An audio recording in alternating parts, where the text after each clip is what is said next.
ஞானானந்தமயம் தேவம் நிர்மலஸ்படிகாகிருதிம் ஆதாரம் சர்வ வித்யானாம் ஹயக்ரீவம் பாஸ்மகே. நேயர்கள் அனைவருக்கும் அஸ்ட்ரோகேஎஸ் ஐயங்காரின் பணிவான நமஸ்காரங்கள். குரு பெயர்ச்சி 11/5/2025 முதல் 26/5/2026 வரலாம். குரு பகவான் ரிஷபராசியில் மிருகசீரிஷம் 2ஆம் பாதத்திலிருந்து மிருகசீரிஷம் 3ஆம் பாதத்திற்கு 11/5/2026 அன்னைக்கு ஞாயிற்றுக்கிழமை சித்த யோகம் கொண்ட நாளில் சுவாதி நட்சத்திரம் இருக்கக்கூடிய சந்திரன் சுவாதி நட்சத்திரத்தில் இருக்கிற அன்னைக்கு மிருகசீரிஷம் 2லிருந்து மிருகசீரிஷம் 3ஆம் பாதத்திற்கு, அதாவது ரிஷபராசியிலிருந்து மிதுன ராசிக்கு பெயர்ச்சியாளர். சரி, குரு பகவான் அப்படின்னு சொல்லும் பொழுது பார்த்தேனால் குரு பார்க்க கோடி நன்மை அப்படின்னு சொல்லக்கூடியது. இயற்கை சுவர்களிலே முதன்மை சுவர்னு சொல்லக்கூடியவர் குரு. 100% அவர் இருந்த இடத்தையும் சரி பார்த்த இடத்தையும் சரி எப்பொழுதுமே பலப்படுத்தக்கூடியவர். பொதுவாகவே சில கிரகங்கள் பார்த்தா அந்த இடம் கெட்டு போகும்னு சொல்லுவார். ஆனால் இவர் பார்த்தா அந்த கிரகங்கள் சுபப்படும். அதனால் அதீத சுபர்னு சொல்லக்கூடியவர். அதனால் பார்த்தேனால் குரு பார்க்க கோடி நன்மை அப்படின்னு சொல்லக்கூடியது. குரு அப்படின்னு சொல்லக்கூடியவரை பொன்னன் அப்படின்னு சொல்லுவாள். அதை தவிர ப்ரஹஸ்பதி அப்படின்னு சொல்லுவாள். அதனால் குரு அப்படின்னு சொல்லும் பொழுது எல்லாவற்றையும் அவருடைய அருளால் மட்டுமே எல்லா விஷயங்களும் போகக்கூடியது. குருவுக்கும் புதனுக்கும் பெரிய வித்தியாசம் என்னன்னா, புதன் அறிவு காரகன், அறிவு சம்பந்தப்பட்ட கணிதம் சம்பந்தப்பட்ட விஷயங்களை பண்ணக்கூடிய விஷயங்கள் புதன் மூலியமாக வரும். ஆனால் குருவின் அருள் இருந்தால் மட்டும்தான் அந்த உபயோகத்தை, அந்த படித்த வித்தையை உபயோகப்படுத்தக்கூடிய தன்மையை உபயோகப்படுத்தக்கூடிய நேரத்தில் உங்களுக்கு ஞாபகம் வரும். அதனால தான் குருவின் பார்வை எந்த காலகட்டத்திலும் உங்களுக்கு ஏற்றது. குருவின் ஆசீர்வாதங்கள் ரொம்பவும் முக்கியமானது அப்படின்னு சொல்லக்கூடியது. சரி, குருவை பற்றி சொல்லும் பொழுது பார்த்தேனால் அவர் பொன்னன்னு சொல்லுவோம். அதை தவிர அவர் ப்ரஹஸ்பதினு சொல்லுவோம், தேவகுருன்னு சொல்லுவோம். இருக்கும் கிரகங்கள் 9 கிரகங்கள். அந்த 9 கிரகங்களில் 7 கிரகங்களை சொல்லுவோம். 2 கிரகங்கள், அதாவது ராகு கேத்துன்றது ஒரே உடலில் 2 தலையும் வாலாகவும் இருக்கிறதுனால அது சாயா கிரகங்கள். ஒரு இதுதான், அதாவது நிழல் அப்படின்னு சொல்லக்கூடியது. இந்த 7 கிரகங்களிலும் சூரியன் சந்திரனை விட்டால்னா 5 கிரகம் தான். அந்த 5 கிரகங்கள்லையும் மிகவும் முதன்மையான மிகவும் பெரிய இருக்கக்கூடிய கிரகமானது நம்மளுக்கு கிட்டத்தட்ட கொஞ்சம் அருகாமையில் இருக்கக்கூடிய கிரகம். அவருடைய பிரதிபலிப்பினால் நமக்கு 2.5 மடங்கு சுப பலன்கள், சூரியனுடைய ஒளி சக்தி நம்மளுக்கு வரும். அதனால் அதீத சுபம் கொடுக்கக்கூடியவர் குரு பகவான் என்று சொல்லக்கூடியது. சரி, இப்போ குருவின் பார்வை அப்படின்னு பார்த்தாலும் பொதுவாகவே எல்லா கிரகங்களும் 7ஆம் பார்வை அப்படின்றது சமசப்தம 180 டிகிரி பார்வைகளை பார்க்கும். ஆனால் குருவிற்கு விசேஷ பார்வை அப்படின்னு சொல்லக்கூடியது 5ஆம் பார்வையும் 9ஆம் பார்வையும் உண்டு. அதாவது அவர் இருக்கும் இடத்திலிருந்து 5ஆம் இடத்தையும் சுபப்படுத்துவார், 9ஆம் இடத்தையும் சுபப்படுத்துவார். மேலும் பார்த்தேனால் இந்த குரு பகவானுக்கு காலபுருஷ தத்துவத்தில் 9வது ராசியும் 12வது ராசியும் கொடுக்கப்பட்டிருக்கு. இதில் என்ன விசேஷம் அப்படின்னா, பாக்யஸ்தானத்தின் அதிபதினு சொல்லக்கூடியவர் குரு. அதாவது உங்களுக்கு ஒரு நல்ல விஷயம், எந்த ஒரு விஷயத்திலும் தடங்கள் இல்லாமல் பாக்கியங்கள் கிட்டணும் அப்படின்னா, செல்வங்களாக இருக்கட்டும், படிப்பனாக இருக்கட்டும், எந்த ஒரு விஷயம், நல்ல மனைவி இல்லாள், அதை தவிர நல்ல இல்லம், அதை தவிர குழந்தை பிராப்தி, எல்லா விஷயத்துக்குமே பாக்கியம் கிடைச்சிருக்குன்னு சொல்லணும்னாலே அதுக்கு குரு உங்களுடைய ஜாதகத்தில் நல்ல வலுப்பெற்று லக்னத்திற்கு இருக்கணும். அந்த மாதிரியான ஒரு விஷயம் இருந்ததே ஆனால் உங்களுக்கு பெரிய ஏற்றம் கொடுப்பார். குருவை பொறுத்தவரையிலும் பார்த்தேனால் 12ஆம் இடத்தையும் அவருடைய காலபுருஷ தத்துவத்தின் 12ஆம் இடமான மீனமும் குரு பகவானுக்கு உண்டானது. எப்பொழுதுமே 12ஆம் இடம்னு விரயஸ்தானத்தை சொல்லுவோம். அதை தவிர தூக்கஸ்தானத்தை சொல்லுவோம். இதெல்லாம் குருவினுடைய நல்ல பார்வையோ இருந்தாரே ஆனால் உங்களுக்கு சுப செலவுகள் வரும், நல்ல தூக்கம் வரும், உடலாக நல்லபடியாக இருக்கக்கூடிய காலகட்டமாக இருக்கும். இதெல்லாம் குருவினுடைய பார்வையோ குரு இருந்தாலோ வரக்கூடியது. சரி, குரு பகவானை பொறுத்தவரையிலும் பார்த்தேனால் அவருக்கு குரு அணி அப்படின்னு சொல்லக்கூடியது சூரியன், சந்திரன், செவ்வாய் மற்றும் குரு, இவர்கள் 4 பேர் ஒரு அணியாகவும், இவர்கள் அருள் அணி அப்படின்னு சொல்லக்கூடியதாகவும், பொருள் அணின்னு சொல்லக்கூடியவர் சுக்கிரனுடைய அணியாக, சுக்கிரன், புதன், சனி மற்றும் ராகு கேது இவர்கள் 5 பேரும் ஒரு அணியாகவும் இருக்கக்கூடியது. அதனால் குரு அதீத சுபத்துவர் 100% சுபத்துவர் குரு. அதற்கு அடுத்து சற்று கம்மியாக, அதாவது 80%, 75% சொல்லக்கூடிய அளவுக்கு சுக்கிரன் சிறந்தவர். அதே போல் பார்த்தாலேயானால் அதீத சுபத்துவம் கொண்டவர் வந்து பௌர்ணமி சந்திரனும் தனித்த புதனும் சொல்லுவாள். மிச்சவா எல்லாருமே வந்து பாவர்கள்னு சொல்லக்கூடியது. சந்திரன் வந்து பௌர்ணமி சந்திரன், அதாவது வளர்பிறை சந்திரனோ பௌர்ணமி சந்திரனோ சுபராக கொள்ளக்கூடியது. அதுவும் வந்து அமாவாசையிலிருந்து வளர்பிறைன்னு பார்த்தோம்னா ஒரு 6 நாள் 7 நாளைக்கு பார்த்தோம்னா உங்களுக்கு வெளிச்சம் இருக்கிறதுக்கு வாய்ப்பு இல்லை. அதனால் அந்த காலகட்டத்தில் சந்திரனை எடுத்துக்க மாட்டான். சரி, இப்போ குருவை பற்றி பார்க்கும்பொழுது குருவினுடைய ஸ்தலங்கள் எல்லாருக்கும் தெரியும். குருவினுடைய காரகத்துவம்னு சொல்லக்கூடியது வந்து பணம் வரணும் அப்படின்னா குரு நல்லபடியாக இருக்கணும். குரு நல்ல இடத்துல இருந்து உங்களுடைய ராசியோ லக்னத்தையோ பார்த்தாரு ஏனால் 2வது ஸ்தானத்தை பார்த்து 11வது ஸ்தானத்தை பார்த்தாரு ஏனால் பணத்திற்கு பஞ்சம் இருக்காது. பொதுவாகவே குருவை நம்ம வந்து தனகாரகன் அப்படின்னு சொல்லுவோம். ஜோதிட சாஸ்திரத்தில் தனகாரகன். அதை தவிர குருவுக்கு வந்து பார்த்தாலேயானால் புத்திர காரகன். இந்த ரெண்டும் வந்து காரகத்துவத்திலே வரும். அதனால் ஒரு ஜாதகத்தில் குருவினுடைய வலுத்தன்மை உங்களுக்கு அடுத்த சந்ததியினர் நல்லபடியாக இருக்கணும் அப்படின்னா குரு நல்ல வலுத்திருந்து குருவினுடைய ஆசீர்வாதங்கள் நிச்சயமாக இருக்கணும். அதனால் காரகத்துவம்னு பார்க்கும்பொழுது புத்திர காரகத்தை சொல்லுவாள். 5ஆம் இடம், 5ஆம் இடத்தின் அதிபதி மற்றும் குரு, இவர்கள் 3 பேரும் வந்து ஒரு ஜாதகத்தில் நல்லபடியில் இருந்தால் அந்த ஜாதகனுக்கு அதாவது புத்திர பிராப்தி இருக்கும், சந்தானம் விருத்தி அடையக்கூடிய வாய்ப்புகள் நிச்சயமாக உண்டு அப்படின்றது தான் ஜோதிட சாஸ்திரம் சொல்றது.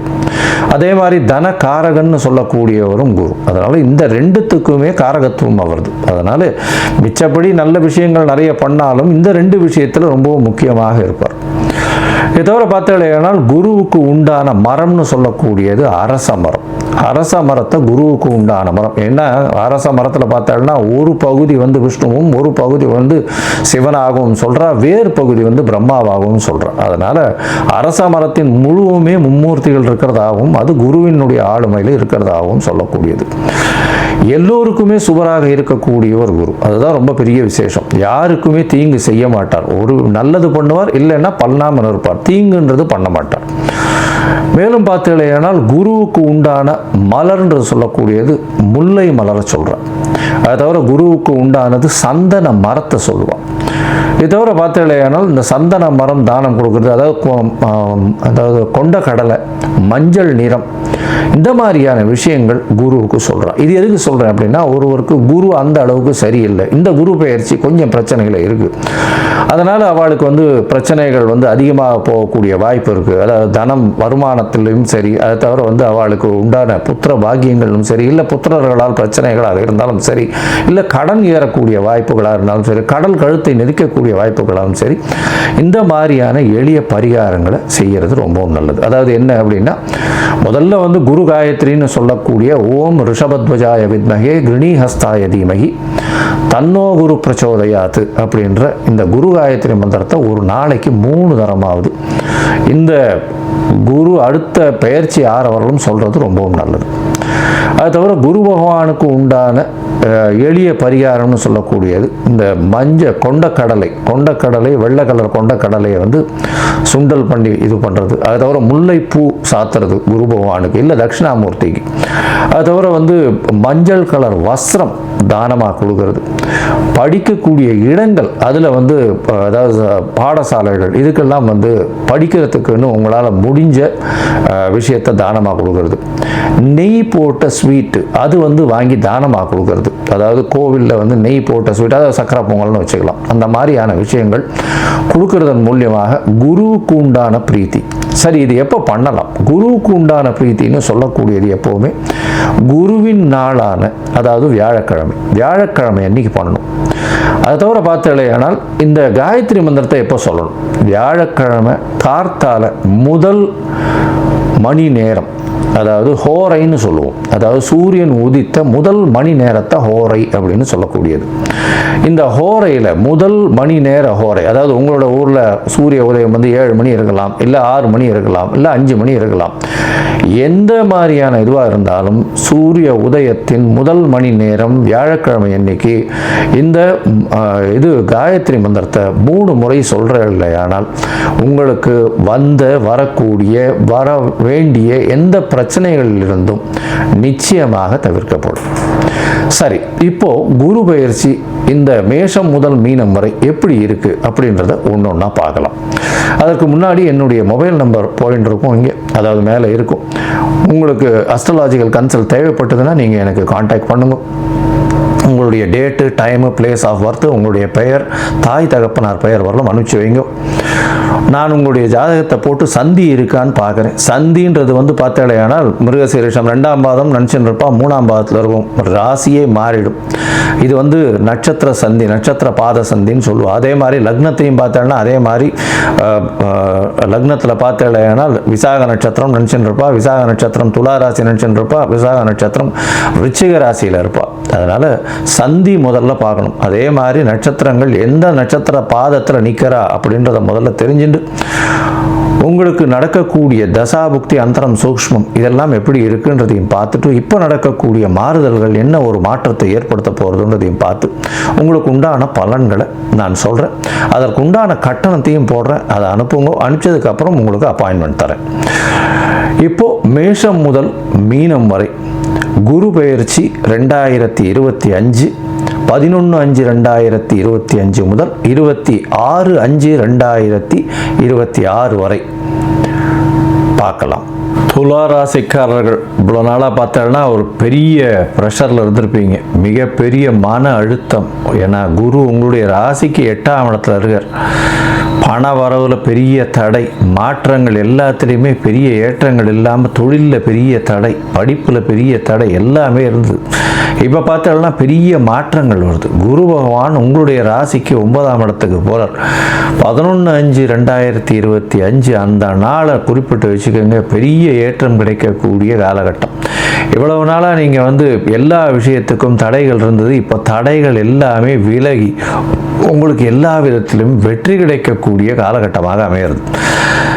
சரி சாமி, 9ஆம் இடத்துல குரு இருக்கிறது என்ன விசேஷம் அப்படின்னா, ஜோதிட கிரந்தங்களில் சொல்கிறது ஓடிப்போனவனுக்கு 9ல் குரு அப்படின்னு சொல்கிறது. எந்த விஷயத்திலும் வெற்றி பெற்று ஓடிப்போனவன்னா எல்லாத்தையும் விட்டுட்டு ஓடி போகிறவன் இல்லை, எந்த இடத்தையும் ஜெயிச்சு ஓடி போகிறவன் அவனுக்கு வெற்றி கிடைக்கக்கூடிய விஷயம். அதாவது எந்த ஒரு விஷயத்திலும் அவர் தப்பிச்சு வெளியே பெரிய அளவு போகக்கூடிய வாய்ப்புகள் மிகவும் உண்டு.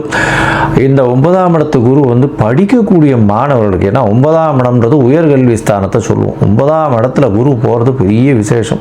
இதன் மூலியமாக துலா ராசிக்காரர்களுக்கு பெரிய ஏற்றம், மாற்றம் இந்த காலகட்டத்தில் வரப்போகுது. இவ்வளவு நாளாக பட்ட விஷயங்கள் எல்லாத்திலையும் பெரிய மாற்றங்களோட மேல் படிப்பு படிக்கக்கூடிய வாய்ப்புகள், வளைநாட்டுக்கு போய் படிக்கக்கூடிய வாய்ப்புகள் எல்லாமே வரப்போகுது. உங்களுடைய ராசிக்கு 5ஆம் இடத்துல சனியும் ராகுவும் இருக்கு. 5ஆம் இடத்துல சனியும் ராகுவும் இருக்கிறத வேற குரு பார்க்குறார். ஏன்னா குருவினுடைய பார்வை உங்களுடைய ராசியில் விழுறது, உங்களுடைய ராசிக்கு 3ஆம் இடம்னு சொல்லக்கூடிய தனுசுல விழுறது, அதுக்கப்புறம் உங்களுடைய ராசிக்கு 5ஆம் இடம்னு சொல்லக்கூடிய கும்பத்தில் விழுறது.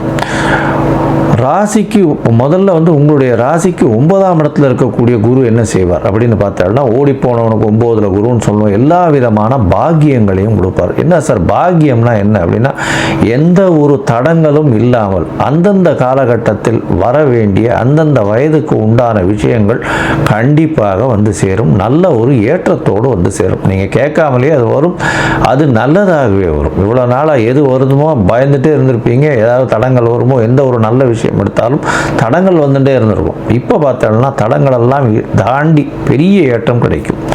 சரி, இப்போ உங்களுடைய ராசியில் பார்வையில் இருக்கிறதுனால என்ன அப்படின்னா, குரு பார்க்கறதுனால என்னன்னா, ஒரு சுபர் பார்க்கறது அவர் இயற்கை சுபரில் முதல் இயற்கை சுபராக கருதப்படுகிறார். இதனால் உடல் நலத்தில் நல்ல ஒரு ஏற்றம், தீர்க்கமான சிந்தனை, எல்லாவற்றிலும் ஒரு பெரிய வெற்றி கிடைக்கக்கூடிய காலம். அது தவிர பார்த்தீங்கன்னா உங்களுக்கு இவ்வளவு நாளாக இருந்த பயங்கள் எல்லாமே போகும். ஏன்னா உங்களால் வெற்றி பெற முடியும் எந்த ஒரு விஷயத்திலும் அப்படின்ற ஒரு மனசில் ஒரு நல்ல ஒரு திடகாத்திரமான எண்ணங்கள் வரக்கூடிய வாய்ப்புகள் நிச்சயமாக உண்டு. தொழிலையும் சரி, எல்லா விதமான விஷயங்களிலும் நம்பிக்கை ஏறக்கூடியதும் வெற்றிகளை பலவாறு கிடைக்கக்கூடிய வாய்ப்புகள் உங்களுக்கு உண்டு. சரி, உங்களுடைய ராசிக்கு 3ஆம் இடத்தை பார்க்குறாரு. இதில் என்ன சார் மாற்றம் வரப்போகுது அப்படின்னா, 3ஆம் இடம்னு சொல்லக்கூடியது முயற்சி ஸ்தானம், இளைய சகோதரர்களை பற்றி சொல்லக்கூடிய ஸ்தானம். சரி, முயற்சிகளில் பார்த்தேனால் எல்லா விதமான வெற்றிகளும் வரக்கூடிய வாய்ப்பு உண்டு. புதிய முயற்சிகள், இவ்வளோ நாளாக அதனால் எந்த முயற்சி எடுத்தாலும் அதில் வந்து பின்னடைவு இருந்தது.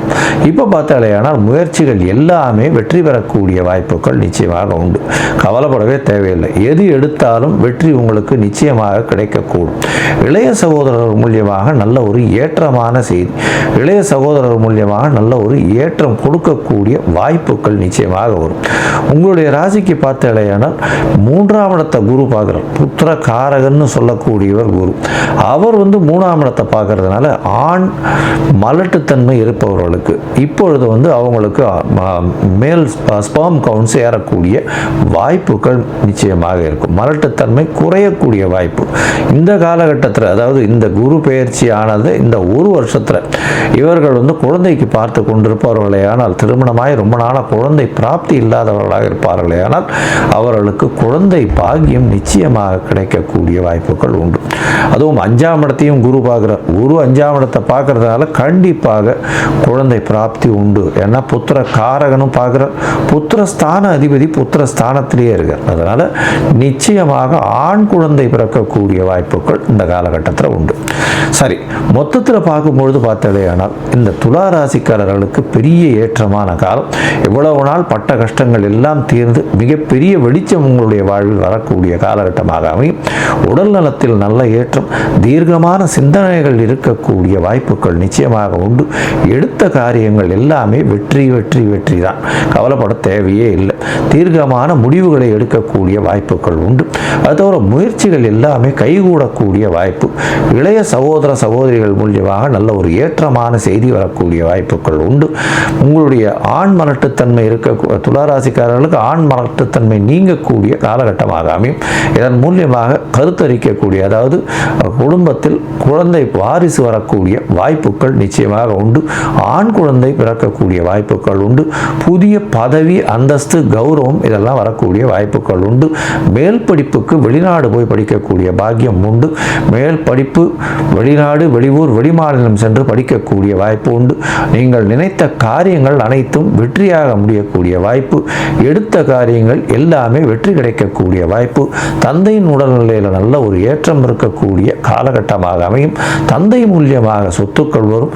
எந்த விஷயமாக இருந்தாலும் உங்களுக்கு வெற்றி தேடி வரக்கூடிய வாய்ப்புகள் இந்த காலகட்டத்தில் அமையப்போகுது. சரி, மொத்தத்தில் இந்த துலா ராசிக்காரர்களுக்கு 95 விழுக்காடு பெரிய ஏற்றமும் மாற்றமும் இந்த காலத்தில் வருது. ஒருவேளை தசாபுக்தி அந்தரம் சூக்ஷ்மம் சரியில்லைன்னா எந்த கோவிலுக்கு போகலாம். அதுவும் வந்து புத்திரபாகியம் சம்பந்தமாக போகிறது ரொம்ப விசேஷம். அதனால் மதுரை வடக்கு மாசி வீதியில் கிருஷ்ணர் கோவில் இருக்குது. அதாவது நவநீத கிருஷ்ணர் கோவில். குருவாயூரில் பண்ண வேண்டிய எல்லா விதமான பரிகாரங்கள், குருவாயூருக்கு செய்ய வேண்டிய பரிகாரங்களை இங்கே செய்யலாம்னு சொல்கிறோம். அதனால் அங்கே ஒரு தரம் போயிட்டு பண்ணிட்டு வர்றதன் மூலியமாக அதாவது குழந்தை பிராப்தி இல்லாதவர்களும் எந்த விதமான தடங்கள் ஏற்பட்டவர்களுக்கும் இந்த குருவினுடைய பார்வையும் நவநீத கிருஷ்ணனுடைய அருளாலும் நல்ல ஒரு ஏற்றமும் மாற்றமும் இந்த குரு பெயர்ச்சியின் மூலியமாக வரும்.